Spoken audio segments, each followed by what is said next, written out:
ఎంత భయంకరమైన పరిస్థితిలో ప్రతికూల పరిస్థితి ఉన్నా దేవుడు సహాయం చేస్తాడు. అపవాది గుండెలు తగ్గి ముందు ముళ్ళ కంచెలు అర్ధరాత్రి అడ్డుగోళ్ళు ఎన్నున్నా వాటిని దయచేస్తాడు. ఎందుకంటే మగ్ధలేనే మరియ యేసు ప్రభుల వారి యొక్క మరి మరణం తిరిగి లేస్తాడని పునరుద్ధానం విజయుడై వస్తాడని చెప్పి తెలిసినప్పుడు ఏ టైంకో ఆయన లేస్తాడని చెప్పలేదు. కాబట్టి అయ్యో ఒకవేళ ఇంకా లేచే టైము ఒకవేళ లేచిన లోపల ఉన్నారేమో ఎవరు మనకు ప్రయత్నిస్తారా పెద్ద బండ పెద్ద సమస్య అయితే వీరు వెళ్ళే లోపలనే ఆ బండ తీయబడింది.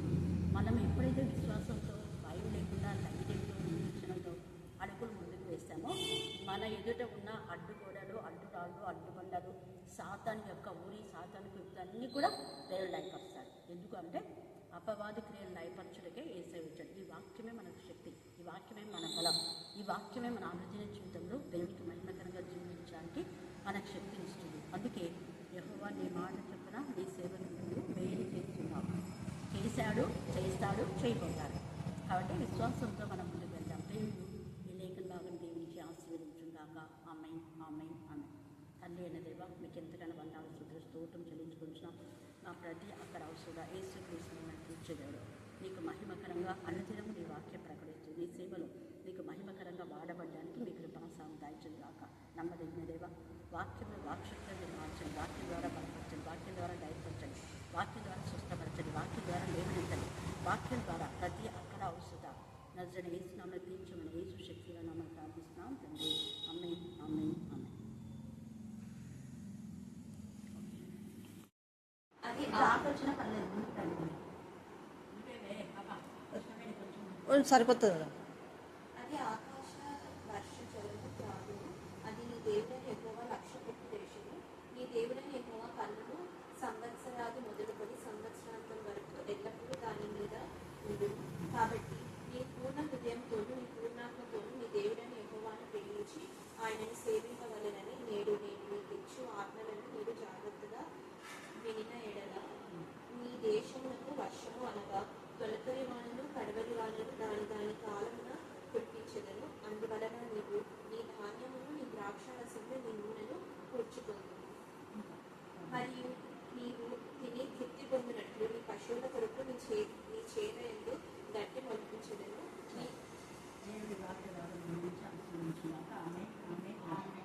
ఇక్కడ చదవన లేఖన భాగంలో సంవత్సరాలు ముందు అంటే 2025లో మళ్ళీ మొదటి నెల నుంచి 7వ నెల దాకా మనం కాబట్టి 8వ నెలలోకి వచ్చినాం.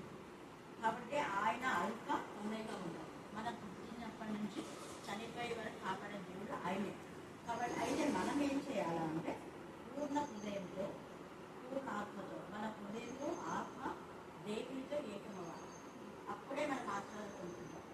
సామెతలు 3వ అధ్యాయంలో చూస్తే 1 చదవండి. సామెతలు 3వ రాకుమాడా నీ తల్లి ఉపదేశం నీ తండ్రి ఉపదేశం భగవద్గీతని ఉంటుంది. అంటే తండ్రి ఉపదేశం తల్లి ఉపదేశం ఇదే, ఈ వాక్యమే.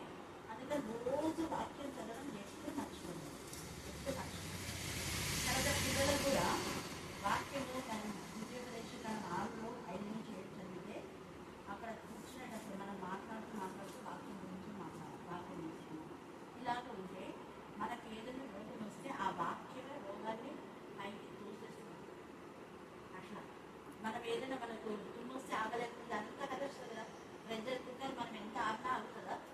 సేమ్ మన వాక్యంలో ఎప్పుడైతే ఉంటుందో ఆ రోగాన్ని మనలోకి రానికుండా తోసేస్తుంది కదా బయటికి.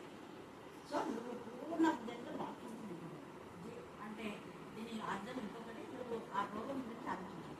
అయ్యో బీపీ ఉండే, షుగర్ ఉండే, అంటే ఇది కిడ్నీలో వాటి గురించి.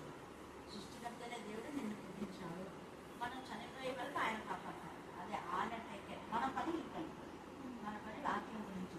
వాక్యంతో మన నరాలలో మన అన్నుల్లో బ్లడ్ సెల్లో వాక్యం పోవాలి. ప్రతి బ్లడ్ సెల్లో వాక్యం ఉంది అంటే ఏ బ్లడ్ సెల్ పాడు, ఏ అనారోగ్యం లేదు మనలోకి కాదు. ఇది మెయిన్ సూచన. అందుకే ఇక్కడ వెళ్తాడు. ఇక్కడ పొలం వేసుకునే వాళ్లకు అదే చెప్తున్నాడు, మన జీవితంలో మన యొక్క ఆరోగ్యం గురించి. ఆయన యెహోవా లక్ష్య పెట్టే దేశం అంటే మన శరీరమే దేశం, మన హృదయమే ఒక దేశం, లేదా మన కుటుంబం. దేవుడు లక్ష్య పెట్టే కుటుంబం ఇది. అట్లా మనం అక్కడి నుంచి ప్రాంతంలో ఉన్న బట్టి దేవుడు మనకి కొన్ని సంవత్సరాలుగా మేము ప్రాంతం జరిగింది. మార్చడానికి ఆయన అన్ని అర్థం కాదు.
సంవత్సరం మొదలుకొని సంవత్సరాంతం వరకు ఇక ఈ సంవత్సరం డిసెంబర్ వరకు దేవుడి సంవత్సరం ఈ తోడుగా ఉంటుంది. మళ్ళీ మనం దేవుని ఎంత కాపాడా మనం స్థుతించి మళ్ళీ నాకు కొత్త జీవితం, నూతన జీవితం, నూతన మార్గం, నూతన ఆశీర్వాదం, నూతన ఆనందం, నూతన ఉద్యోగం ఇవన్నీ మనం వాడితే దేవుడు మళ్ళీ ఇస్తాడు. అందుకే ఈ సంవత్సరం అంతా దేవాన్ని దయచేయగా నన్ను కాపాడుకుంటాను. ఈ ట్యాబ్లెట్స్ ఇది అవన్నీ ఆయన సృష్టించినవే. కానీ దేవుడి దయ ఉన్నప్పుడు ఆ ఆయుర్వేదిక ఏదైనా కూడా దాంట్లో మనం కాబట్టి ఇది ఎప్పుడు గుర్తుపెట్టుకోమా. రోమ 6:19 కూడా మీకు అందరూ చదువుకోండి. ఇక్కడంతా కూడా దేవుడు చెప్పే విషయాలన్నీ అదే. మన హృదయము మరి దేవుడు చేసిన వేళను మర్చిపోకుండా పూర్ణ హృదయంతో పూర్ణాత్మతో ఆయన సేవిస్తే అనేక ఆశీర్వాదాలు దేవుని వివేకం బాగా మా చదువు మీ శరీర బలహీనతను బట్టి మనుషురీతిగా మాట్లాడుతున్నాను. ఏమనగా అక్రమం చీకటి, అపవిత్రతను, అక్రమములను మీ అవయవములను దాసుడుగా ఎలా ప్రవర్తించుతారో అలాగే పరిశుద్ధత కలుగుతాయి. ఇప్పుడు మీ అవయవములను నీతికి దాసుడుగా అక్రమం అంటే మనం ప్రార్థన చేయకుండా అది అక్రమం. చదవలసిన వాక్యం చదివితే అక్రమం. అక్రమం అంటే మనకి ఏదో దోచుకోవడం అది అని కాదు. మన దేవునికి వచ్చిన సమయం ఒక క్రమాన్ని ఇక్కడ 12లో కూడా సచివేయంగా మన శరీరానికి సమర్పించినప్పుడు ఎన్ని ఆశీర్వాదాలు ఉన్నాయి. దేవుడు లేఖన భాగం దీవించి ఆశీర్వదించిన తర్వాత ఆమె రాజమని ప్రార్థన. పరిశుద్ధుల గొప్ప దేవ యేసయ్యా, ఈ దినాన్ని మాకు దయచేశారు. నూతన దినాన్ని సజీవు లెక్కలు మమ్మల్ని నుంచి ప్రభావ స్థుతించే భాగ్యం దయచేసినారు. ఆయన ప్రత్యేకంగా ప్రభావ మా ఆత్మీయ సహోదరి మరి అక్కగారు సలోమొత్తం పట్టిన స్తోత్రాలు. ఆత్మీయ తల్లి ప్రభావ నాయన గత 35 సంవత్సరాల నుండి ప్రభావ మరి నాయన పరిశుద్ధాత్మ బీజం మా జీవితాల్లో వేసి నాయన నిస్సారముగా ఉన్నటువంటి మా యొక్క హృదయాలు మా జీవితాలను ప్రభావ నాయన దేవా మరి నాయన ఫలించడానికి ప్రభావ మరి అక్క చేసినటువంటి ఆ యొక్క పనిని బట్టి మీ పొలంలో పరివారిగా ప్రభావ అక్క నాటిన విత్తనాన్ని బట్టి మీకు స్తోత్రాలు వందనాలు చెల్లిస్తున్నాం. అయా తండ్రి మరి నాయన కాలంలో ప్రభావ నాయన ఇచ్చినటువంటి దేవ జీవ వాక్కును అక్క ద్వారా మీరు ఇచ్చారు ప్రభావ. దేవా సజీవులుగా ఉంచారు. అయా మా యొక్క ప్రాణంలో ఎన్నెన్నో ప్రభావ నాయన అద్భుతాలు ప్రభావ ఆశ్చర్య కార్యాలను చూడటానికి మీరు మాకు కృప దయచేశారు. చేయి పట్టుకొని నడిపించారు. అర్థం బట్టి స్తోత్రాలు. మా తల్లిని బట్టి జ్ఞానాలు చేస్తున్నాం. అయా ప్రత్యేకంగా ఈ మధ్యాహ్న సమయంలో ప్రభావ మరి అమ్ముల యొక్క కుటుంబంలో మేము చేరి ఈ విధంగా ఆరాధించడానికి మీరు మాకు అనుగ్రహించినటువంటి ఈ యొక్క గొప్ప భాగ్యాన్ని బట్టి మీకు స్తోత్రం. ఈ దినాన్ని మీరు మా కొరకు ఏర్పాటు చేశారు. అక్కతో కలిసినటువంటి సహవాసాన్ని మా ఈరోజు మాకు మీరు దయచేశారు. తండ్రి అక్క ప్రభావ ద్వారా మీరు జరిగించినటువంటి పరిశీలన బహుగా జీవించండి. ఇంకా అనేకులకు ప్రభావ నాయన ఆత్మీయ తల్లిగా ఉండడానికి సహాయం చేయండి. నేను మీ సిలువ సన్నిధి ప్రభావ మరి అనేక వేవేల ఆత్మల ప్రభావం సన్నిధి తీసుకొచ్చేటటువంటి మహా గొప్ప కృప దయచేయండి ప్రభావ. నా మాటకైతే బ్రతకట క్రీస్తు అన్నటువంటి గొప్ప మాట పౌరు భక్తులు పలికిన మాటను ప్రభావ అక్క జీవితంలో నెరవేర్చారు. నిజంగా ప్రభావ ఆయన ఊపిరి మీరే ఇచ్చున్నారు ప్రభావ. దాన్ని బట్టి మీకు స్తోత్రం. ఇంకేం కావాలి సరే లోకంలో అక్కలు మీరు బహుగా వాడుకుంటున్నది దేవా. ఎంతైనా నమ్మదగిన దేవుడు అని మా హృదయపూర్వకమైన స్థితి ఆరాధన చేస్తున్నాను. మీకు స్తోత్రం ప్రభావ. ప్రత్యేకంగా అమలు ముట్టండి తండ్రి. మరి చిన్నది ప్రభావ ఆయన యొక్క అనారోగ్య పరిస్థితుల్లో ప్రభావ అర్థం కావడం లేదు. పరిశుద్ధాత్మ దేవా మీరు ఒక్కసారి ఆవిడ హృదయాన్ని నింపండి నాయన. మీరుంటే మాకు బలం, మీరుంటే మాకు శక్తి. అయా తండ్రి ప్రతి నరాల్లో అక్క చెప్పినట్టు ప్రభావ వాక్యము ప్రభావ ప్రతి కణంలో ఉండటానికి సహాయం చేయండి ఆయన. తన హృదయాన్ని ముట్టండి, తన యొక్క శరీరాన్ని ముట్టండి ప్రభావ. బాగు చేయండి. ఆ వాక్కు కొరకు ఎదురు చూస్తున్న ఆరికాలు మొదలుకొని నడి నెత్తి వరకు అమలుకు సంపూర్ణ స్వస్థత దయచేయండి. మరొకసారి శైలి విషయంలో కృప దయచేయండి. మా బిడ్డలందరి విషయాల్లో కృప దయచేయండి. నేను చిన్నతల్లి విషయంలో మరి దేవ అక్క ద్వారా బయలుపరిచిన గొప్ప కార్యం జరిగింది. అయ్యా తండ్రి మీరక్కలను బట్టి మీకు స్తోత్రాలు. తన తల్లి వివాహ విషయంలో కూడా మీరు అద్భుతం చేయండి దేవ. అక్కను ప్రభావ మాకు ఆత్మీయమైన అక్కగా తల్లిగా మీరు ఇచ్చినందుకు మా కుటుంబాలన్నింటినీ బట్టి మీకు ప్రభావ. మధ్యాహ్న సమయంలో ప్రత్యేకంగా అక్కను బహుగా దీవించినందుకు స్తోత్రాలు. ఇంకా ఆత్మీయమైనటువంటి ఆశీర్వాదాలు చెప్పండి దేవ.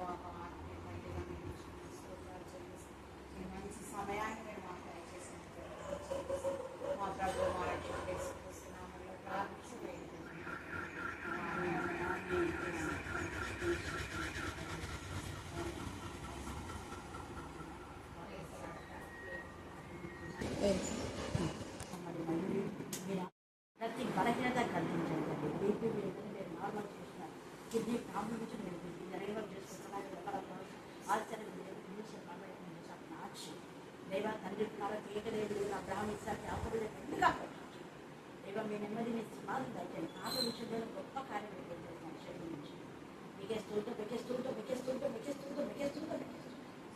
మీ కృపా కటాక్షం తండ్రిగా ఆదరణకర్తగా వెళ్ళినారు. మరి ఎంతగానో నాకు దేవా పిల్లలు నా ప్రభా అక్కడ ఉన్నప్పటికీ నా తెలియదేవా పాప ఎంతగా అతని చెల్లెని ఆదరించాలని వచ్చిండగా రాజ్యం దీవించి రాజ్యం మీద నెమ్మది కనవచ్చు. ఇలాగ అక్కడి అంటే ఎల్లప్పుడూ నేను కలిసి మహిమపరచండి రాజ్యం ఏ సమయంలో ప్రార్థిస్తున్నాను తండ్రి. ఆమేన్, ఆమేన్, ఆమేన్.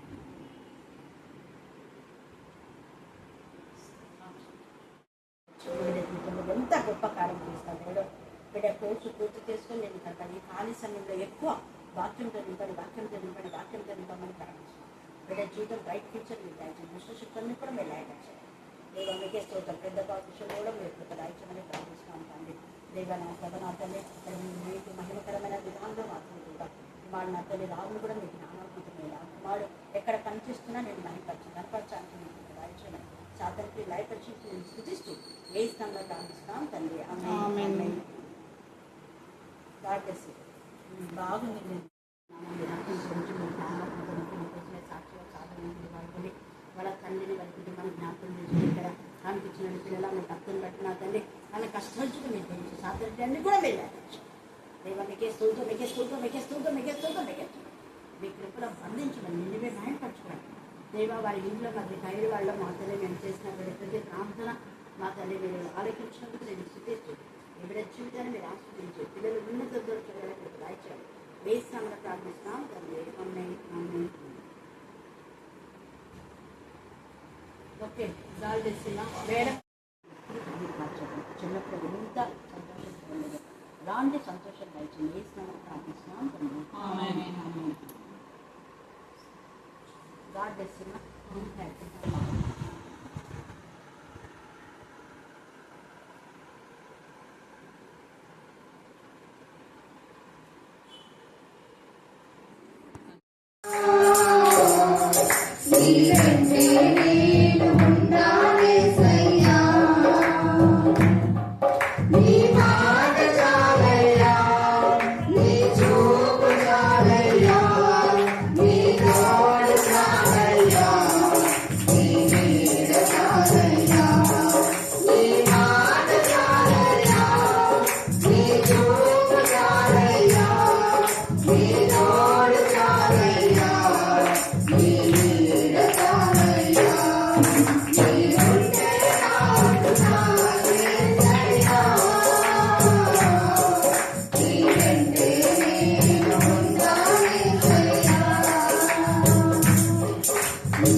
నువ్వు మాత్రమే పాపాన్ని తీసేసే దేవుడు తండ్రి ప్రభావ. నువ్వు తప్పనిసరి లోకంలో ఏ దేవుడు లేడు కూడా తండ్రి ప్రభా. నన్ను ఈరోజు తండ్రి ప్రభా నీతో మాట్లాడుతున్నానంటే నువ్వు ముఖ్యం తండ్రి ప్రభా. నన్ను తండ్రి ప్రభా ఎస్ఐ తండ్రి తండ్రి వచ్చిన ప్రతి ఒక్కరి ప్రభా కుటుంబాలను సంకాంతరించుకో ప్రభా. ఏ కుటుంబంతో శాంతి సమాధానం లేదు ప్రభా. కుటుంబాలలో శాంతి సమాధానం కలిగజేసే దేవుడు తండ్రి ప్రభా. నాన్న కోరికలు చేసిన ప్రార్థన తండ్రి ప్రభా.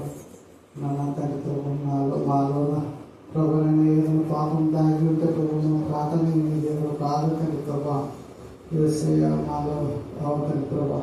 ఎందుకంటే తండ్రి ప్రభా నేను పరిశుద్ధులు తండ్రి ప్రభా. తండ్రిని నాగని తండ్రి పరిశుద్ధులు దీన్ని జీవించమని దయచేయాలని తండ్రి ప్రభా. మాలో తండ్రి ప్రభా కలవరు లేకుండా ప్రభా నేను నెమ్మది కలిగి ప్రభావ నీకు ఇష్టమైన జీవితం జీవించబాగా దయచే ప్రభావ. తండ్రి దినములు కొద్దిగానే ఉన్నాయి తండ్రి ప్రభావ. నేను కొద్ది దినాలలో ప్రభావ నీకు ఇష్టమైన జీవితం జీవించి తండ్రి అవుతుంది ప్రభావ. నా కాలం అంటే ఏంటో తండ్రి ప్రభావ అక్కడ పోతానే తెలుస్తుంది ప్రభావ. తండ్రి భూమి లోకంలో తండ్రి ప్రభావ అవుతుంది ప్రభావ. నేను ఏదో శక్తి ఉంటే తండ్రి ప్రభావ నేను పుట్టకుండా ఉన్న ఎంతో మీరు ఎంతగానో బాధపడిన దేవుడు ప్రభు. నువ్వు దేవా నా ప్రభు యెహోవా వందనా స్తోత్రం ప్రభు. స్తోత్రం ప్రభు. తండ్రి అవునా అక్కడికి శక్తిని మనం దయచేతండి ప్రభు. పరిశుద్ధాత్మతో మాట్లాడిన దేవుడు తండ్రి ప్రభు. అక్కతో తండ్రి ప్రభు మాతో కూడా మాట్లాడు ప్రభు. తండ్రి నాన్న తండ్రి ప్రభు గొప్ప దేవ గొప్ప తండ్రి వచ్చిన వాళ్ళందరూ ప్రభు సరిగ్గా ఆలోచించుకొని ఆకర్షిత వాక్యం ప్రతి హృదయంలో ఫలించాలని తండ్రి నేను నాకు శక్తిని బలం దయచే ప్రభావ. నేను నీ సన్నిధిలోనికి తండ్రి ప్రభావ నేను సృష్టి మళ్ళీ చెప్పాలి. యెహోవా దినము అకస్మాత్తుగా వచ్చును. కానీ దేవుడి దినం అకస్మాత్తుగా వచ్చింది అంటే అది దేవుని పిల్లలకైతే సంతోషం సమాధానం. దేవుడిలో ఉండే వాళ్ళకు నన్ను అనుకుంటాను కదా దేవత్వంగా ఆకలిస్తే బాగుండే ఇవన్నీ చూడకుండా నేనైతే ఎప్పుడు అనుకుంటా ఇవన్నీ నీచమైన వింటా ఉంటే గుండె పగిలిపోతుంది. ఇవన్నీ వినడానికి ప్రభా మమ్మల్ని బ్రతికించింది త్వరగా తీసుకుని ఆయన మేము వచ్చేస్తాం మీ సన్నిధికి అని చేస్తా. మళ్ళీ వెంటనే అలాగ మేము చనిపోతే అలాగా ఎంతమంది ఉన్నారో వాళ్ళకు రక్షణ కోసం చేయాలి కదా భారంతో అని మళ్ళీ మనసు నిమ్మలం పెట్టుకున్నా. అందుకే దేవుడు ఇవన్నీ చూసి ప్రార్థన చేయడం కోసమే ఒకవేళ జీవాన్ని ఇచ్చాడేమో అని ప్రతి రోజు దేవ ఈ రోజు ఇచ్చినందుకు నీకు వందనాలు అనుకుంటా. ప్రతి నెల ఈ నెల నన్ను బ్రతికించిన ప్రభా, నేను చనిపోకుండా నాకు మళ్ళీ పెన్షన్ ఇచ్చిన ప్రభా, నీకు ఉన్నా. ఇది ఏ విధానంలో యూజ్ కావాలో మీరు దీన్ని యూజ్ చేయండి ప్రభా. ఈ రోజు ఇచ్చావు, నీకు వద్దా. నిన్న చనిపోవాల్సింది నేను, కానీ ఈరోజు నాకు ఇచ్చిలో ఇచ్చావు. ప్రతిరోజు మనం చేయాలి. ఎప్పుడు ఏం జరుగుతుందో తెలియదు. హఠాత్తుగా వాళ్ళు జనులే అయిన ఉంటున్నారు, ఇది చెప్పారు అని చివరి పవల్ అని దాంట్లో ఉంది నాకు పెట్టిన మెసేజ్లో. చివరి కాలంలో దేవుడు రాకడా సమీపంగా ఉంది, ఆయన ద్వార దగ్గర ఉన్నాడు, మీరు అలర్ట్గా ఉండండి అని. తర్వాత ఇజ్రాయెల్ కోసం ప్రే చేయండి, ఇజ్రాయెల్కు హెల్ప్ చేయండి అని కూడా చెప్పినట్టుగా దాంట్లో ఉందన్నమాట మెసేజ్లో. కాబట్టి సమయమందు యెహోవా దినం వస్తుంది. యెహోవా దినం దేవుడి పిల్లలకైతే అది ఆనందమే, అది సంతోషమే. కానీ యెహోవా దినం వచ్చినప్పుడు భక్తిహీనులు అందరి వారి భక్తిహీనత బట్టి వాళ్ళు నాశనం అయిపోతారు. వాళ్ళకు దుఃఖకారం. ఇందాక దేవుడు చేసింది, ఒకసారి దేవుడు ప్రాణం ఇచ్చాడు ఆ బిడ్డకు, జీవన్కు. అప్పుడు చనిపోవలసిందే, అప్పుడే చచ్చిపోతారు అన్నారు. కానీ దేవుడు బ్రతికించిన తర్వాత నేను సెల్ ఫోన్లో ప్రేర్ చేసినప్పుడు, అంటే 48 గంటల వరకు చెప్పలేమన్న డాక్టర్స్తో నేను అన్నా, 48 గంటలు అవసరం లేదు, ఈరోజు సాయంత్రమే 5 లోపల మాట్లాడతారు అబ్బాయి అంటే 5 లోపల అంటే 4కే మాట్లాడినాడు. ఆ అబ్బాయి కౌన్సిల్స్ వచ్చిందాక అని వెంటనే చెప్తే నేను సెల్ ఫోన్లో మాట్లాడి ఆ బాబుతో కొన్ని ఒప్పింప చేసి, ఇక్కడి నుంచి దేవునికి క్షమాపణ చెప్పుకొని నువ్వు కరుణాపీఠంలోకి రావడం అందరు ప్రే చేస్తున్నారు. నా ఒక్క ప్రార్థన కాదు, నువ్వు ఇప్పుడు 48 గంటలు డాక్టర్ ఉన్నారు, కానీ 4 గంటలు ఈ రోజే నువ్వు 4 గంటలు మాట్లాడితే దేవుడి కంటే ఖచ్చితంగా వస్తారంట అన్నాడు. చిన్నారు కూడా ఎంతో చెప్పింది అభివృద్ధి రావాలని ఉంటుంది, కానీ రాలేని పరిస్థితి. చూడండి ఇప్పుడు ఏమైంది పరిస్థితి, రావాలని ఉంది, రావాలనే పరిస్థితి వద్దు. అందుకని ఇక్కడ ఏమంటున్నా అంటే ఆయన రాకడ ఎప్పుడు వస్తుంది ఆ పిల్లడు అనుకోలేదు. అకస్మాత్తుగా ఆ గుండెలో పడతాను, ఇది గాయాలైతే ఇప్పుడు ఎంత రాత్రి పగలు ఏడవలసి వస్తుంది. ఒక అర్థం నేనేమంటా, మీరు టైం లేకపోతే అర్ధగంట వాక్యం ఒక్కటి వినుకుంటే ఉండాలి. కనీసం వాక్యంలో ఎంత పవర్, ఎంత శక్తి ఉందో నేను అనుభవించిన కాక నేను చెప్తున్నా. నిజంగా ఉద్యోగం కోసం కొంతమంది రాత్రి పగలు ఎంత 12 వరకు చదువుకొని మళ్ళా 4 ఏమో లేచి చదువుకుంటున్నారు. కానీ నేనైతే అంత చదవలేదు, ఓపెన్గా ఎత్తున్నా. కాకపోతే 12 వరకు కూడా వాక్యం ప్రార్థన చేసేదాన్ని, 4 గంటలు కూడా ప్రార్థన, చదువు తక్కువ. నాకు వచ్చే ఉద్యోగం కోసం నేను చదివింది తక్కువ, దేవుడి వాక్యం చదివింది. ఆ వాక్యమే నన్ను లిఫ్ట్ చేసింది. మీ అంతా నేను చదవలేదు, ఒక్క వారమే నేను కష్టపడేది. కేవలం అక్కడ అనౌన్స్మెంట్ చూశాను, వెంటనే అప్లై చేసినాను, ఆ వారం ఒక్కటి నేను చూసుకున్నాను అంతే. నాకు వచ్చిన వేళ వాళ్ళు ఇచ్చే ప్రశ్నలు ఇవే కదా, నేను 10th వరకు పోతాను కాబట్టి 10th వరకు నా ఆ సిలబస్ అంతకుముందే నాకు కొంచెం టీచర్ ఇది ఉంది కాబట్టి స్కూల్ ఓపెన్ చేసినాను కాబట్టి అవి మాత్రమే చూసుకున్నాను. అయితే అక్కడికి పోతే అవి ఏం అడగదు, జస్ట్ 5 క్వశ్చన్స్, సింపుల్ క్వశ్చన్స్. అసలు అది ఇంటర్వ్యూనే కాదు నన్ను అడిగితే. హల్లెలూయా, హల్లెలూయా. ఎంత సంతోషంగా వచ్చామా. చాలా మందికి ఏమేమో క్రిటికల్ క్వశ్చన్స్ వేశారని తర్వాత చెప్పారు. నాకు వేసిన క్వశ్చన్స్ ఒకటే. మా నాన్న పేరు అడిగినారు, మీ నాన్నగారు కాస్తా, అయితే మీరు స్ట్రైక్ చేయరు కదా, మేము తక్కువ ఇస్తాం చూడు, మీకు శాలరీ 400 మాత్రమే, 399 ఇస్తాం, ఎక్కువ కావాలని చేయాలంటే చెయ్యను అని చెప్పిన. చెయ్యను, ఎందుకోసం మీరు ఇంత తక్కువ దానికి చేస్తున్నారంటే నేను నేర్చుకున్న విద్య 10 మందికి నేర్పించాలి. ఎక్కడ వేసినా వెళ్తారన్నా, ఎక్కడ వేసినా వెళ్తాను అన్నాను. తర్వాత మీ సొంత కూడా ఏమైనా అడిగినా తెలిసి కూడా, నా సొంత అక్కడ కూర్చున్న వాళ్ళు నాకు తెలుసు, ఇంకా తెలిసి కూడా అడిగినాను, చెప్పినా నేను అంతే. ఇంటర్వ్యూ అయిపోయింది నా ఇంటర్వ్యూ. చూడండి ఎంత అసలు ఇప్పుడు నేను చూస్తుంటే ఎంతగా దేవుడు. నేను అందుకే ఏం చెప్తానంటే ఎక్కువ దేవుడు ఉన్నాడు.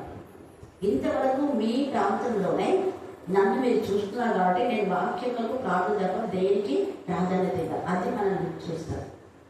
అందుకనే మనం పడిపోయిన పరిస్థితి నుంచి మరలా దేవుడైతుంది, బలపడుతుంది, శక్తివంతులుగా చేస్తుంది వాక్యమే. ఎప్పుడు ఏమైతుందో మనకు తెలియదు.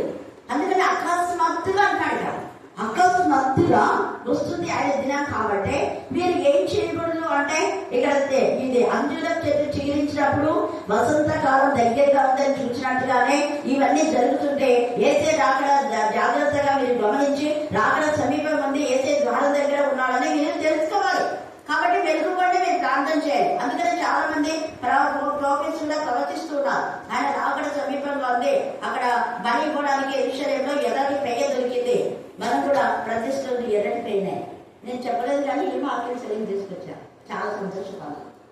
చాలా గ్రాండ్గా జరిగింది. అసలు నేను అనుకోలేదు అంతవరకు కూడా.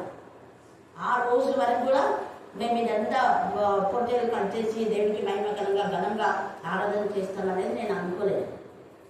ఎప్పటిలాగా ఏదో సాంబార్ అన్నం పెట్టి కేక్ ఇద్దాము అట్లనే అనుకోని విధానంలో దేవుడు అద్భుతాలు చేస్తాడు. అక్కడ దేవుడికి బలి అర్పించాల్సింది ఎర్రటిపయ్య, దానిలో ఏమాత్రం మచ్చ ఉండకూడదు, ఇది ఉండకూడదు, అది దొరికింది. ఇప్పుడు తర్వాత బూడిదే ఎత్తడానికి అవన్నీ కూడా లేవు, పాత్రలు ఎక్కడెక్కడ ఉన్నాయని అవి కూడా దొరికినాయని చెప్తున్నారు. ఇప్పుడు ఇంకా థర్డ్ టెంపుల్ కట్టడానికి అన్ని మెటీరియల్స్ అని కూడా సిద్ధంగా ఉన్నాయి.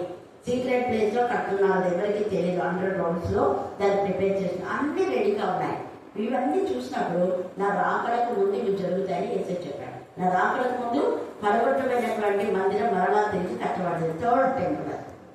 ఒకసారి పడగొట్టారు, రెండోసారి ఎజ్రా నేమే వీళ్ళందరూ కలిసి కట్టారు, మళ్ళీ దాన్ని కూడా పడగొట్టారు. ఇప్పుడు థర్డ్ టైం కడుతున్నారు. యేసు ప్రభు ఆ కట్టిన మందిరంలో శృంగారమైన దేవాలయం వాళ్ళంటే వెంటనే తీసి పడేసినాడు. మీరు ఇంత డబ్బులు పెట్టి శృంగారమైన దేవాలయం చూసి మురిసిపోతున్నారు, కానీ రాయి మీద రాయి ఉండకుండా నేను పడగొడుతున్నాను అంటారు. తీశారు. కారణం ఏంటి అంటే ఇంత పరిశుద్ధమైన మందిరాన్ని మీరు అపవిత్రం చేస్తున్నారు. పరిశుద్ధమైన మందిరంలో దేవునికి విరోధమైన పాపపు నీచ క్రియలు చేసి వచ్చి వాక్యం చెప్తున్నారు, ప్రార్థిస్తున్నారు, పాడుతున్నారు, వాయిద్యాలు వాయిస్తున్నారు. నేను ఒకరికి మెసేజ్ పంపిస్తే ఏమక్క మాకు ఈ మెసేజ్ పంపించినావా అన్నారు. నాకు తెలీదు, చర్చ్ మెంబర్స్ పంపించారు, నేను మీకు పంపిస్తున్నాను, అందరికి పంపించాను. నాట్ ఓన్లీ యూ అన్నా, మీకు ఒక్కరికే కాదు అందరూ పంపించేస్తున్నాను. ఈరోజు అట్టి పంపిస్తున్న మెసేజ్ చూడండి ఇట్లుంటారు అన్నాడు. అంటే వాళ్ళు ఆ మెసేజ్ చూసి సంతోషపడి అక్క మీరు చెప్పిన వాక్యము మీరు కూడా చెప్పారని నాకు పంపిస్తుంటారు. ఒకసారి ఎవరెవరు పంపిస్తున్న పాలు దినకరం కానివ్వండి, లేకపోతే ఆరోగ్యమూర్తి మెసేజ్ కొంచెం దాన్ని తీసి పీస్ నాకు పంపిస్తారు. కాక మీరు నేను చెప్పాను కదా సేమ్ మెసేజ్ ఈరోజు మేము విన్నాము. అప్పుడు నేను కూడా ఏం చేస్తా, వేరే వాళ్ళకు కూడా సెండ్ చేస్తా, నా బాధ్యత. అంతేకాని అప్పుడు నేనన్నా దొంగ అంటే భుజాలు కడుక్కోవడానికి ఎందుకు, నువ్వు దొంగ కలకు నీకు ఎందుకు కదా. అప్పుడు నాకు అర్థమైపోయింది, ఓ అర్థమైంది అర్థం వింటాడు. ఇవ్వకంటే అర్థమైంది అంతే. ఎవరన్నా ఎందుకు పంపినావు అని నువ్వు అన్నా అంటే నువ్వు దీనికి కోవలో ఉన్నావు అంతే కదా, సింపుల్. పంపిన వాళ్ళందరూ సంతోషంతో అక్క సెండ్మీ అని ఫారిన్ నుంచి కూడా మంచిగా అన్ని ప్రే చేస్తున్నారు కదా, సిస్టర్ సెండ్మీ దిస్ వీడియో అని పంపించింది. ఇంక ఈరోజు ఒకటేసారి ఎక్కడో స్టేటస్లో పెట్టాను. ఇంతవరకేమో వాళ్ళందరితో మన స్టేటస్లో పెట్టేసిన. అంటే కేకలు వేయద్దు అంటే అతను ఏం చేసినాడు, ఇంకా ఎక్కువ కేకలు వేసినాడు. కొంతమందికి సెండ్ చేసిన మన పిల్లలకంతా హెచ్చరికలతో పంచుకుంటారు అని. కొంతమంది బాగా సంతోషంగా రిసీవ్ చేసుకుని అవును సంఘాలు పాడైపోతున్నాయని ఢిల్లీ వీళ్ళంతా కూడా పెట్టినారు మళ్ళా నా గ్రూప్లో. ఇంకా ఇందిరా ఇక్కడ ఉన్న ఇందిరా ఇక్కడ నుంచి అక్కడ పెట్టించారామె, ఆమె అక్కడ సెండ్ తీసుకుంది అని పెట్టింది. చూడండి ఎందుకు అంటే వాళ్ళకు అది నచ్చింది కాబట్టి. ఎందుకు నచ్చింది అంటే పరిశుద్ధులే దేవుని గణపరచాలి. విరోధమైన అక్రమ మార్గంలో, పాపంలో, వ్యభిచారంలో, దొంగతనంలో ఉండి కూడా మరి దేవుడి నామంలో ఎలా మందిరాన్ని గణపరిస్తే పాడు చేసినట్టే కదా. అందుకనే దేవుడి మందిరాన్ని పాడు చేస్తున్నాం. దొంగతనంగా మీరు చేశారని ఏసాయన్నా. ఈ రాత్రి కాల సమయంలో హఠాత్తుగా దేవుని రాకడా మరి వస్తుంది కాబట్టి ఈ మందిరాలను మనం పక్క పెట్టేసి మనం ఈ మందిరాన్ని ఎత్తబడో రాజలో మన హృదయం అనే మందిరాన్ని భద్రంగా ఉంచుకుందాం. మన హృదయం మందిరము శుభ్రంగా చేసుకుందాం. మన హృదయం అనే మందిరంలో పాపపు కోరికలు, నీచమైన శరీరాశ, నేత్రాశ, జీవబ్రహ్మం లైన్ చేయాలి. శరీర క్రియలు చంపేశాయి. మనం ఆత్మీయంగా ఆరోపించిన ఆత్మీయంగానే మనం పరిపూర్ణం చేయాలి. మధ్యాహ్నం వేళ అదే మనం చూసుకున్నాం. ఆత్మానుసారంగా ఆరంభించి శరీరానుసారంగా పరిపూర్ణ అవుతారా? అయ్యో గలతీలారా మీరు అవివేకులైతే మొదలు అంటారు. మళ్ళా తర్వాత ఇంత అవివేకులైతేరా. ఇప్పుడు ఇంత అవివేకులైనారు చాలా మంది. కరోనా పీఠంలోకి వచ్చి వాక్యం చదివి ప్రార్థన చేసి పాడి దేవుడు మహిమపరిచి కొందరు బాగా దేవుళ్ళు ఆనందించి మళ్ళా లోకంలోకి పోయినా దేవుడు వాళ్ళతో మాట్లాడుతున్నాడు. లోక స్నేహము వైరం వద్దు. అందుకనే ఏమేమున్నాయి అలాగా దేవుడికి వేరైన వాడు ఎవరు అంటే మీ హృదయములు ఒకవేళ తిండి వలనను, మత్తు వలన, ఐహిక విచారముల వలన మందముగా ఉన్నందున ఆ దినం అకస్మాత్తుగా మీ మీ మీ మీ మీదికి ఊరి వచ్చినట్లు రాకుండా మీ విషయమే మీరే జరా. నేను అదే అన్నా, మీ విషయమే మీరు జాగ్రత్తగా ఉండాలని పంపిస్తున్నాను. జ్ఞానులైతే మరింత జ్ఞానాభివృద్ధి చెందుతారు. జ్ఞానులైతే మా మేలు కోసం చెప్పారని వాళ్ళు దేవుని స్తుతిస్తారు. భక్తిహీనులు, అజ్ఞానులు, పాపంలో ఉండే వాళ్ళకి ఇది నచ్చదు. వాళ్ళు ఇంకా ఇలాగ మమ్మల్ని అంటారా అని మన పైన నేరారోపణ చేయమంటే చేస్తారు. మీరెవరు మాకు చెప్పడానికి అనలేదు అనే రేంజ్లో ఉంటారు వాళ్ళు. చూడండి ఎంత నీచాతిగా పాపం చేస్తూ పాపంలో పట్టబడి నరకానికి పోతారని మనం బాధపడి ఏదో వాక్యాల ద్వారా వాళ్ళు గర్వించి బుద్ధి చెప్పి హెచ్చరిక చేద్దాం అనుకుంటే వాళ్ళకు నచ్చడం లేదు. ఇంకా పాపం తిండి అనే మాటలో 2 రకాలు. శారీరకంగా మనం తింటున్నాం, ఇది సేమ్ వే శరీరాన్ని పాడు చేసుకోవడం కూడా తిండే.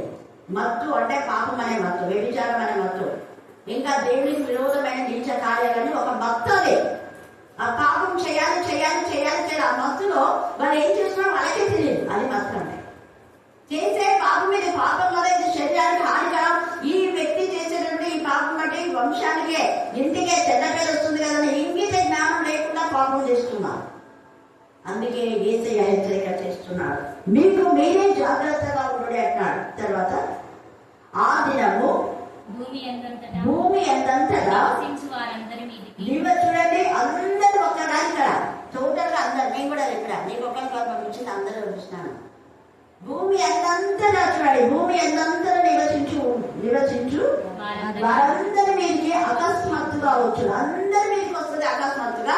కానీ దేవుడి బిడ్డలైతే సంతోషిస్తారు. దేవుళ్ళో ఉన్నవారు, దేవుళ్ళో లేని వాళ్ళకు అది నరకం. ఇంకా ఛాన్స్ లేదు. దేవుడు చేశాడు, ఒకసారి పట్టుబడినాడు, ఇప్పుడు మళ్ళీ ఇంకో ఛాన్స్ దేవుడు ఇచ్చినాడు, జీవాన్ని ఇచ్చినాడు. అది యూజ్ చేసుకుంటే మంచిది, లేకపోతే ఇంకా అంతే. 1-2 మార్లు చేసిన తప్పును ఆమోసలో అంటాడు, క్షమిస్తానంటాడు. 1-2 సార్లు చేసిన తప్పుకు శిక్ష అనే దండం పెట్టి నిన్ను సరిదిద్దుతాడు. ఇంకా ఎక్కువ చేస్తే ఇంకా శిక్షనే కానీ ఇంకా మళ్ళా క్షమాపణ అనేది ఉండదు. క్షమించడానే నేరం. అందుకని అక్కడ అంటాడు, ఆమోసులో చదివితే అన్ని శిక్ష ప్రతి ఊరు నుంచి ఉంది అక్కడ. వీళ్ళు చేసిన తప్పు, వీళ్ళు చేసిన తప్పు, వీళ్ళు చేసిన తప్పు, ప్రతి ప్రాంతం మోయాబు చేసినందుకు ఇది, దానికి ఇది శిక్ష, దానికి ఇది శిక్ష. మీరు ఆమోసు చదవండి, ఎంత తేడాగా ఉంది. గాజా గురించి ఎప్పుడో ఆమోసులో చెప్పాడు. గాజా గురించి 40 ఏళ్ళు ఎప్పుడో ప్రవేశించాడు. అది సిన్నౌ జరిగింది. గాజా అంతా బూడిద పాలైపోయింది. ఏమీ లేనటువంటి వట్టి కుండ, అంతే పగిలిపోయే కుండలాగా అయిపోయింది ఇక్కడ. అందుకనే ఆ దినం అలాగ ఉంటుంది. కాబట్టి మీరు చాలా జాగ్రత్తగా మీరు ఉండండి అంటున్నారు అక్కడ. జాగ్రత్తగా ఉండాలి. రెండవది ఏం చేయాలి? కాబట్టి మీరు జరగో వీటినెల్లా తప్పించుకొని, మనుష్య కుమారుని ఎదుట నిలవబడుటకు శక్తి గల వారగునట్లు ఎల్లప్పుడూ ప్రార్థన చేయటం, మెలకుగా ఉండడం చెప్పడం. ఎల్లప్పుడూ నేను చేసింది అదే. నాకు గుర్తున్నప్పటి నుంచి ఎప్పుడు ప్రార్థన. ఏ పని ఎవరితో 5 నిమిషాలు 10 నిమిషాలు కూర్చోబెడతారు. అవసరం ఏదేదో 2-3 మాటలు మాట్లాడడం అంతే. తర్వాత ప్రార్థన, పనుల్లో ప్రార్థన. ఒక్కోసారి నేను టంగ్స్లో మాట్లాడుతుంటే వాళ్ళకి అర్థమైందా అంటే నా రూమ్లోకి 1 రూమ్లోకి తిరుగుతుంటారు కదా మాట్లాడుకుంటే, ఏంటి బాబా తనే వినుకుంటుంది. అప్పటికి అర్థం కాదు. కొంతమంది తర్వాత అర్థమైంది, ఓ పరిశుద్ధాత్మలో ఇది అంటే ఆ భాషను మనం ఎట్లా ఇంగ్లీష్ లిపిని మనం లర్న్ చేస్తామో, రోజు ఇంగ్లీష్ లిపి నేర్చుకోవాలంటే ఆ వర్డ్స్ మనం ఎలా పలకాలనేది అర్థం ఇచ్చేవాళ్ళు. నాకైతే అర్థం ఇచ్చేవాళ్ళు. మేము ట్రైనింగ్ చేసినప్పుడు ఇంగ్లీష్ నేను తీసుకున్న ఇంగ్లీష్ సైన్స్ నా సబ్జెక్టు. ఆ ఇంగ్లీష్లో మాకు అర్థం పెట్టి ఏ వర్డ్కు పెదవులు మూయాలి, ఏ వర్డ్కు పెదవులు తెచ్చి మాట్లాడాలి అని లర్నింగ్. దానికి అర్థంలో మీ పెదవులు చూసుకొని మీరు ఇలాగ వర్డ్స్ యూజ్ చేయాలి అన్నారు. వర్డ్ అనేది, తర్వాత ఫ్లా అనేది, అవన్నీ కొన్ని పదాలు చెప్పి దీన్ని ఫ్లవర్ అని అనకూడదు అని. అలాగా నాకు అది నేర్చుకున్నా కాబట్టి అంటే 82లో నేను చేశాను కాబట్టి 84లో 82 అయిపోయిన తర్వాత నేను పరిశుద్ధాత్మ పొందుకున్నా. 84 వరకు కూడా నేను ఈ టర్మ్స్ అనేది స్పష్టంగా వర్డ్స్ వచ్చేవి అన్నా. అలాగా నత్తి 4 వచ్చేది. నేను రోజు ప్రాక్టీస్ చేసి తర్వాత వర్డ్ ఆఫ్ విజ్డమ్ ద్వారా ఈ వర్డ్ ఇది, ఈ వర్డ్కి ఇది అర్థం, ఇంటర్ప్రిటేషన్ టైం అంతా టోటల్గా వచ్చేసింది. దీనికి మన की बहुत साथ में आया था की मौत वासी साथ में के ऋषि की बहुत बनन साथ में के रा वे अन्य वन दस्ती की ऋषि की बबला साथ में के बहुत में कृष्ण ఇప్పుడు చెప్పినది ఏంటంటే నా ప్రాణమా యెహోవాను సంధించు. నాకు ఎక్కువ నేను అనుకుంటాను నా అంతర్గత సంవత్సరాలు పరిశుద్ధాలు సంచు నా ప్రాణం యెహోవాను సంధించును. ఆయన చేసిన ఉపకారంలో డైలీ మరొకను. అప్పుడు నేను మాట్లాడేదాన్ని కానీ దాని ఇంటర్ప్రిటేషన్ ఏమో నాకు తెలియదు.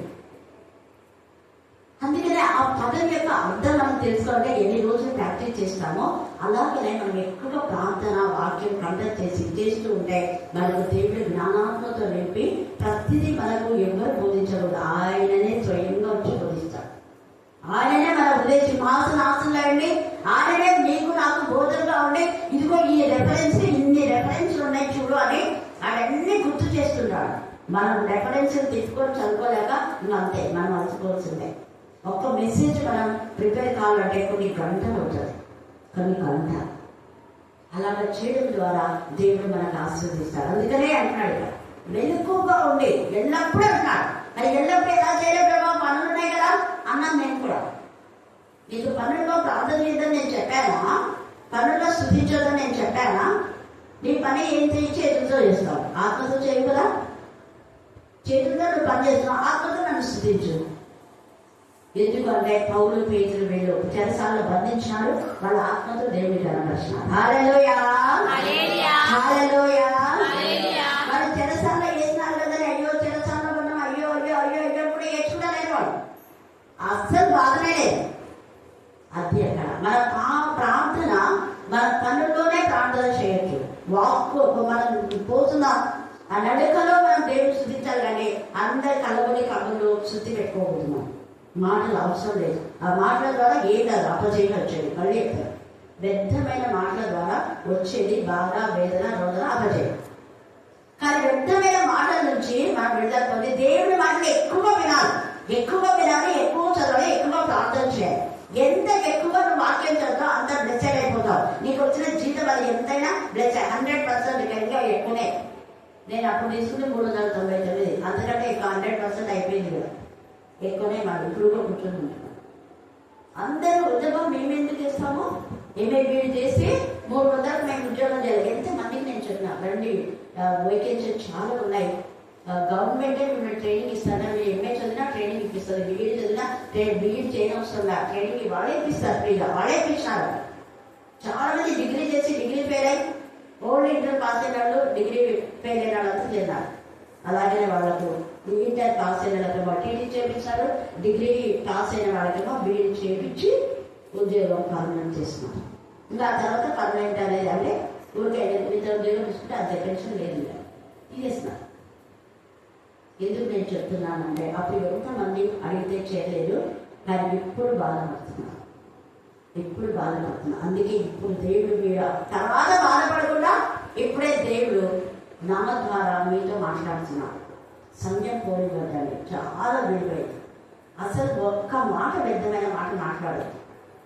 దేవుని వాక్యంతో నింపబడి కంట చేయదు. వాక్యం ఎప్పుడు కూడా కంటత మెమరీ అర్థం. దేవుడు దీని అర్థం కాకుండా నాకు అర్థం దయచేదేవా, దీని లోతైన విషయాలు నాకు తెలియదు. ఇంకా ఈ రెఫరెన్స్ రిలేటెడ్ వాక్యం నాకు గుర్తు చేయడం ఖచ్చితంగా గుర్తు చేస్తాడు. నువ్వు ఎప్పుడో చదివినా దాని వాళ్ళని గుర్తు చేస్తారు. మెసేజ్ అయిపోయింది. ఈ ఒక్క వచ్చిన ద్వారా మనకి ఎన్ని మెసేజ్లో ఇప్పుడు ఇక్కడ వెళ్ళిపోవాలి ప్రార్థన చేయండి అన్నారు. మరి ఇదే మనం 18వ అధ్యాయంలో కూడా మనం చూస్తాం. మీరు విసుగగా ప్రార్థన చేయడం ఉంది. నేను చాలా చోట్ల ఉంది. ఏసేలు ప్రార్థన, మొర్దెకై ప్రార్థన, ఎజ్రా ప్రార్థన, నెహెమ్యా ప్రార్థన, ఎజ్రా 9 దీనికి రిలేటెడ్ వాక్యాలు చూడండి. ఇవన్నీ నేనేమి చదవాలి, ఇప్పుడు దేవుడు మాట్లాడుతున్నాను. ఎజ్రా 9 మేము మా పిల్లలు పాపం చేసిన ప్రభావాన్ని క్షమించు. నెహెమ్యా అక్కడ ఒక్క నిమిషంలో ప్రేమ చేసినాడు. ఆత్మలో పనిలోనే ఉన్నాడు, రాజు దగ్గరనే ఉన్నాడు. రాజుకు ద్రాక్షరసం అందించాడు. ఎప్పుడు అడిగితే చేతిలో పట్టుకునే ఉండాలి ద్రాక్షరసం. ముందు వాళ్ళు తాగి టెస్ట్ చేసి అది రైట్ గా ఉంటే చేతులు పట్టుకోవాలా. రాజు ఎప్పుడు తెమ్మంటే అప్పుడు తేవాలి. గంట వరకు అట్నే పట్టుకోవాలి. తీసుకురా నెహెమ్యా అంటే ఇవ్వాలి. ఆ టైంలో దేవుడికి ప్రార్థన చేస్తాడు, దేవా ఈ రాజుకు నా పట్ల మంచి మనసు దయచేయండి. సింపుల్ నెహెమ్యా ఒకటి చూడాలి. వెంటనే రాజు ఏంటి మీ ముఖం అలాగుంది అని అడిగేశారు. నేను అంతా కట్టేసినాడు బాధంతా. వెంటనే డోర్స్ ఓపెన్ చేశాడు. పోయి దేవాలయం కట్టుకో అన్నాడు. చూసారా, ఎస్తేరి ప్రార్థన, వదిలే ప్రార్థన, డానియేలు ప్రార్థన 9, డానియేలు 9 దేవుడు విన్నాడు. అలాగనే రేపు ప్రకటన మన 5లో అయ్యో అని ఏడుస్తున్నాడు. అక్కడ అసలు ఎంత ఇదిగా గుండె కళ్ళలో ఏడ్చేస్తున్నాడు యోహాను.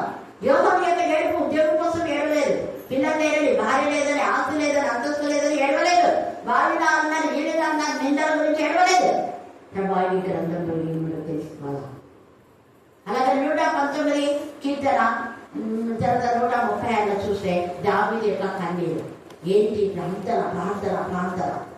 ఏంటైనా కన్నీరు అంటే జనుడు ధర్మశాస్త్రం నన్ను చనిపోయి నా కన్నీరు వేరేటారు. నాకు కూడా పిల్లలు వచ్చే పిల్లలు రాకపోతే ఎంత బాధన. ఇప్పుడు ఎంత సంతోషంగా వీళ్ళందరూ చూస్తే ఎంత సంతోషం అవుతుంది. దేవుడు ఇంకా సంతోషంగా ఉంటాడు. నేనే బాధపడితే దేవుడికి ఎంత బాధ ఉంటుంది. మనం దేవుడికి ఇవ్వాల్సిన సమయం తెలియజేద్దాం. అందుకని ఇక్కడ అంటున్నాడు ఎంత చక్కగా ప్రార్థన, ఎల్లప్పుడూ ప్రార్థన చేయొచ్చు, మెలకుగా ఉండడని చెప్పాడు. ఏసే శిష్యులు కూడా అదే చెప్పారు. చనిపోతూ చివరిన ఆయన ఇచ్చినటువంటి హెచ్చరిక అదే, నా కోసం మీరు ఒక్క గడియని మెలుకొని ఉండాలేరా అన్నారు. నిద్రమద్దు, నిద్రపోయారు, శోధన అయిపోయినా సింపుల్. ఆయన ఏసే మేలుకోమంటే కూడా మేలుకోకుండా నిద్ర పెట్టారు, శోధన పడ్డారు. మనకు కూడా మెలుకోబడి ప్రాణం చేయడం చెప్తున్నాడు. వాక్యం చదవండి అంటున్నాడు, ధ్యానం చేయండి అన్నాడు. మొదట ఆయన రాజ్యం వెళ్ళేసి వెతకండి అన్నాడు. వెతకండి అంటే వెతికితే మీకు ఇస్తారు, వెతకపోతే అంతే. శోధనే తప్పదు.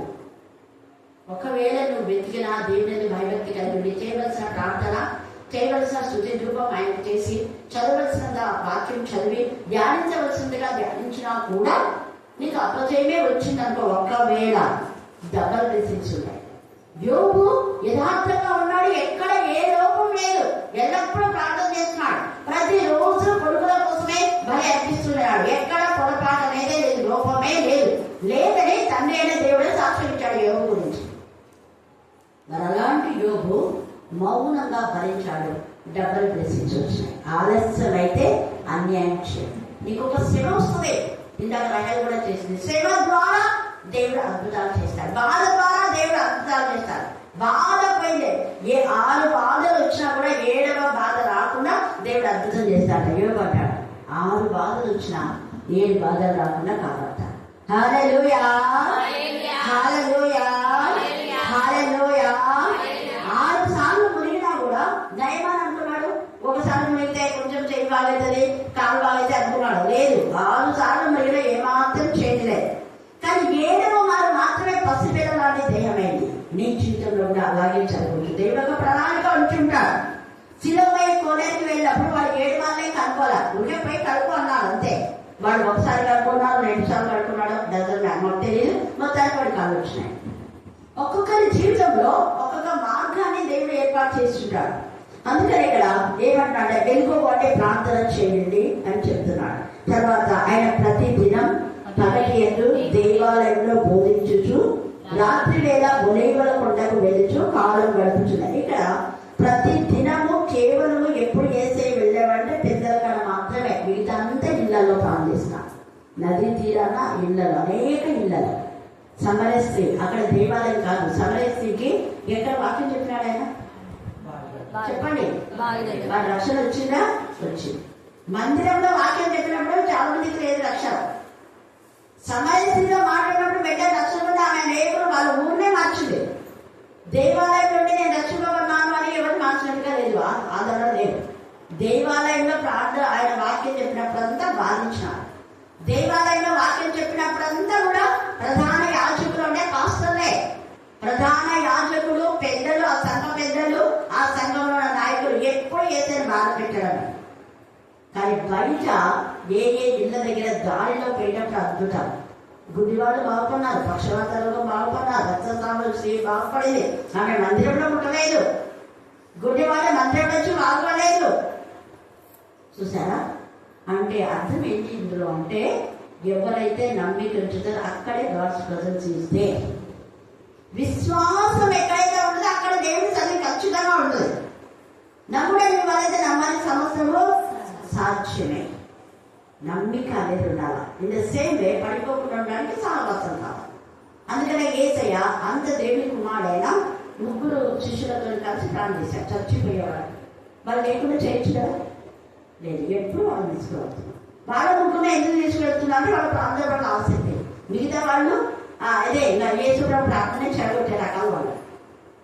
అందుకనే వాళ్ళకి అంత ఇష్టంగా ప్రార్థన ఉంటాయి. వాళ్ళకంతా పనుల మీద ఇష్టపో, మీరు పనులు చేయకండి, అక్కడిక్కడ అరేంజ్మెంట్స్ అంతా ఆయనకు పంపేవాడు అనమాట. ఆయనకి వాళ్ళకు వాక్యం చెప్పు, వాళ్ళకు ప్రాణం చేయు ఆయన కొన్ని ఇళ్ళ దగ్గరికి పంపేవాడు. వీళ్ళ ముగ్గురు మాత్రం ఎప్పుడు ఆయనతో పట్టే ఉన్నారు. హల్లెలూయా. అందుకనే పేతురు నీడ పట్టేలా అద్భుతాలు జరిగింది. పేతురు ఎప్పుడు యేసుని అంటిపెట్టుకున్నాడు కాబట్టి, యోహాను ఎప్పుడు యేసుని అంటిపెట్టుకున్నాడు కాబట్టి, సహవాసంలో ఉన్నాడు కాబట్టి ఆకాశం తెరవబడి పరమందు ఉన్నటువంటి ప్రతిదీ కూడా ప్రత్యక్షతలో యోహానికి ఇచ్చినాడు. Thank God. అలాగే యాకోబు అందరికంటే ముందు చనిపోయి పరలోక రాజ్యం వారసయ్యాడు, అందరికంటే ముందు. హల్లెలూయా, హల్లెలూయా. యాకోబు అదొక్క పత్రిక రాశాడు. సేవ చాలా తక్కువ చేసింది, కానీ మొదట హతసాక్షి యాకోబే. 12 మంది శిష్యులలో మొదట హతసాక్షి యాకోబే. అందుకని ఇక్కడ మనం చూస్తే చూడండి ఎంత చక్కగా అంటున్నాడు. ఆయన ప్రతి దినము పగటి దేవాలయంలో బోధించు, రాత్రి వేళ ఒలీవ కొండకు వెళ్ళుచు కాలం గడిపాడంట. కొండలు ఆయన ఎక్కడ నిర్దిష్టమైన స్థలం అనేది లేదు. అందుకే నీ వెంట వస్తానంటే నాకు నక్కలకు, బొరియలు, ఆకాశ పక్షులకు గూళ్ళు ఉన్నాయి, నాకు తలపరచడం స్థలం లేదు. నేను ఎక్కడి నుంచి చెప్పాలా, ఈ రోజు ఇక్కడ ఉంటే ఈ రోజు రోజు ఎక్కడ వచ్చాడు వెళ్ళి ప్రచురిస్తూనే ఉన్నాడు. కిందక్కడ మాత్రమే దేవాలయంలో ప్రచురించి వెళ్తున్నాం. అందుకనే ఈ సమయంలో మనం సమయం ఉన్నప్పుడు దేవునికి మన సమయాన్ని మనం ఇవ్వాలి. అందుకని ఆయన తర్వాత అంటున్నాడు కదా, ఆయన ప్రతి దినం అలాగ వెళ్తున్నాడు. పెద్దలక్కడ ఆయన ఎదురు వాళ్ళు కూడా వచ్చేటటువంటి వాళ్ళు ఎవరిలాగా అంటే ఎల్సా లాగా, ఎల్సా, నెహెమ్యా వీళ్ళందరూ ఎంత అన్నట్టుగా. తర్వాత దావీదు కూడా అంటాడు కదా 63వ కీర్తనలో, వేకువలు లేచి నేను స్తుతించినప్పుడు క్రొవ్వు మీద దొరికినట్టుగా ఉన్నాను. క్రొవ్వు మీద మీరందరూ తిన్నారేమో, ఎంత ఇష్టమో దావీదు చెప్తున్నాడు. దావీదు చెప్పేంత వరకు నాకు మెదడు క్రొవ్వు ఉంటుంది, అది టేస్ట్ ఉంటుంది అని తెలియదు. చూడండి, క్రొవ్వు మీద దొరికినట్టుగా ఉందట. కీర్తన 35:19 చదవండి.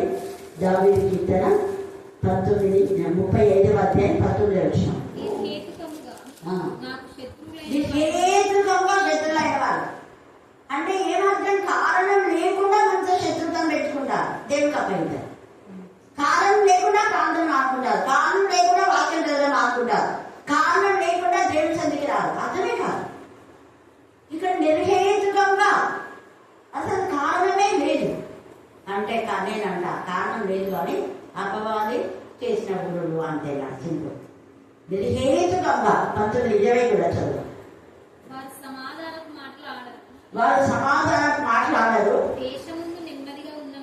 దేశమందు నెమ్మదిగా ఉన్న వారికి అది విరోధంగా కపటయోచన చూస్తూనే ఉంటారు. వాళ్ళు అంతే, వాళ్ళు సరిగా మందిరానికి వెళ్ళే వాళ్ళని వెళ్ళనివ్వాలి. అదే అక్కడ తర్వాత 36:1-10 దాకా చదువుకొని చాలా విషయాలు ఉన్నాయి. టైం ఉంటే రేపు ధ్యానం చేసుకుందాం, ఈరోజు సమయం లేదు.